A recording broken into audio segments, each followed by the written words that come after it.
Kabar baik untuk Sintayong jelang duel timnas Indonesia vs Vietnam.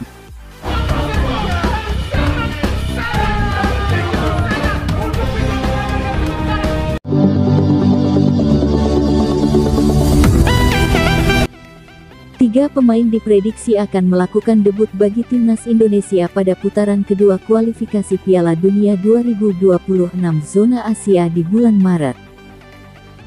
Pemain tersebut adalah Tom Haye, Ragnar Oratmangun, dan Jay Izzes. Khusus untuk Izzes, semua proses naturalisasi sudah dilewati dengan baik dan dia akan segera tersedia untuk skuad Garuda. Sementara berkas Haye dan Ragnar masih dalam proses. Tiga pemain ini diproyeksikan sudah siap bermain untuk Indonesia saat melawan Vietnam pada 21 dan tanggal 26 Maret nanti. Kepastian terkait Haye dan Ragnar disampaikan langsung oleh Ketua Umum PSSI, Erick Thohir. Dia menyampaikan bahwa berkas dua pemain ini akan segera diurus dengan target pertengahan Maret ini bisa selesai.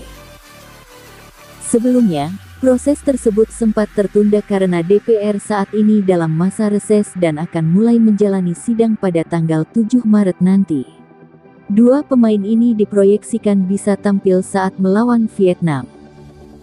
Yang pasti kami bersama dengan Pak Sekjen dan Pak Arya Sinulinga akan mengurus proses Tom Haye dan Ragnar bisa tuntas pada pertengahan Maret ini. Sehingga mereka bisa tampil saat melawan Vietnam. Itu dulu yang naturalisasi, kata Erick Thohir pada Selasa tanggal 20 Februari tahun 2024. Sementara itu, Jay Izzes sudah dalam kondisi fit untuk menyambut panggilan dari Sintayong. Pemain asal klub Venezia FC sebelumnya mengalami masalah di trombosis vena beberapa waktu lalu. Dia juga harus absen cukup lama karena masalah kesehatan tersebut meski sekarang sudah mulai mendapatkan menit bermain penuh di klub.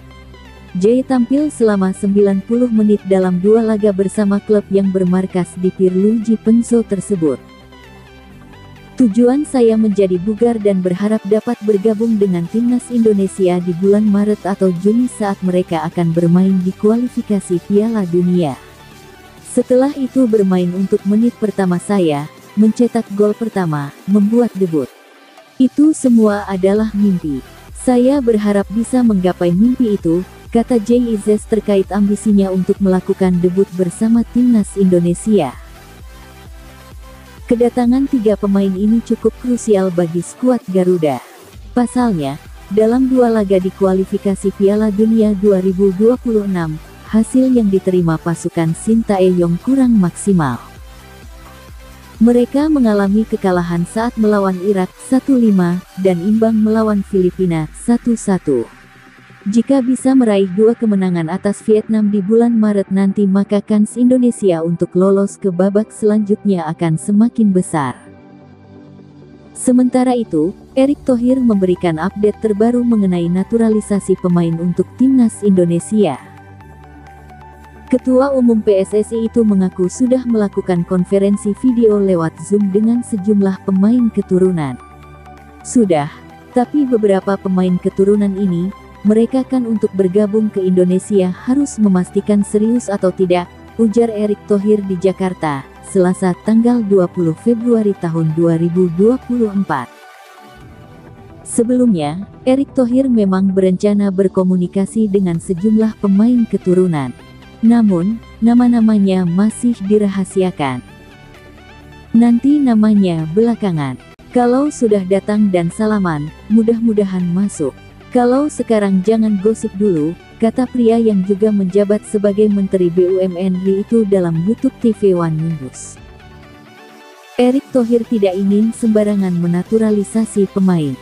Sebab, pihaknya mempunyai kriteria untuk pemain diaspora yang diproyeksikan membela timnas Indonesia. Nanti kalau sudah ada dan kami confidence, kami undang datang ke sini, baru target. Jadi, daripada membaca rumor-rumor pemain ini dinaturalisasi, pemain itu enggak, imbul Erick Thohir. Kami mempunyai standar. Kami tidak mau asal menaturalisasi pemain, tutur mantan pemegang saham Inter Milan pada tahun 2013 sampai tahun 2018 tersebut. Sejauh ini, Erick Thohir telah menaturalisasi 4 pemain keturunan. Keempatnya adalah Ivar Jenner, Rafael Struijk, Justin Hubner, dan Jay Ises. Namun, Erick belum puas. PSSI sedang memproses perpindahan kewarganegaraan 4 pemain berdarah Indonesia yang meliputi Nathan Chuaon, Ragnar Oratmangun, Tom Haye, dan Maarten Paes. Sekarang, saya meminta pelatih timnas Indonesia, Shin Tae-yong, ke Eropa untuk memetakan lagi pemain naturalisasi, apakah untuk posisi di lini depan, ucap Erick Thohir.